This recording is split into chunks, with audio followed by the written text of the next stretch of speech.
A documentary attempts to unearth the lost sets of Cecil B. DeMilles' The Ten Commandments. Review by Benjamin Poole, directed by Peter Brosnan. If you could own any arcane movie prop from the entire history of cinema, what would you go for? Every cinema fan worth their salted popcorn has given this serious thought. Mine would be an original lament configuration from the Hellraiser films, or one of Divine's Madwigs, both manageable trinkets with aesthetic appeal and deeply personal meanings. But Peter Brosnan, writer, director, producer of documentary The Lost City of Cecil B. DeMilles, placed his sights a little higher, aiming to excavate the sublime reliefs and epic statuary of the sets of DeMilles' original 1923 The Ten Commandments, which had apparently been buried in the boundless and bare sand dunes of Santa Barbara. The 1920s, of course, being a time before movieupperpoorhouse.com. The reason for Brosnan's quixotic endeavor, the time-honored motivation of blokes committing themselves to mad activities since the era of Pharaoh Kefir and beyond. Brosnan heard a story of the set's sandy interment while he was drinking in a bar.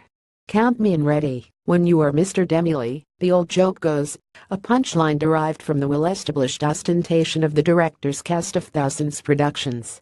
The preceding detail of the joke outlines DeMilles' extravagant mise-en-scene: horses bolting, extras marching, light-catching rococo sets, the elaborate orchestration of which the cameraman has missed. Yikes, I mean, talk about grandeur. Rewatching the clips of DeMilles' productions edited in among the talking heads which relate the slow, decades-long process of Brosnan locating the ruins, I longed for a revival season of DeMilles at my local art house. Come on, Claire at Chapter Arts, and to experience this epic realization upon the big screen instead of just on telly every Easter. These images, untainted by the Selby of CGI, are still timeless. And the documentary is similarly in awe, segueing for the most part into a hagiography of DeMilles and his stunning films, which were essentially mini-industries within themselves, exemplars of the enterprise and escapism that studio system provided back when the word Hollywood actually meant something. And this is perhaps the problem with The Lost City of Cecil B. DeMilles. The eventual trajectory of Brosnan managing to fulfill his mad quest isn't enough to fill a piece of torn prop parchment, let alone a feature-length doc. What The Lost City subsequently comprises of is a sort of beginner's style guide to DeMilles and his movies, with the film even padding out the running time with a detour into DeMilles' own Charlton Heston remake.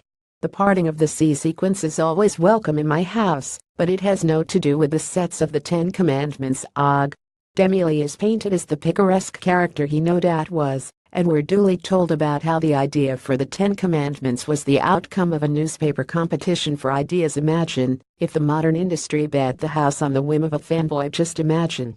I did love the unintentionally hilarious performances of Brosnan and his crew putting on voices to recreate DeMilles' legendary conversations. "What do they want me to do? Stopped filming and call it the Five Commandments?"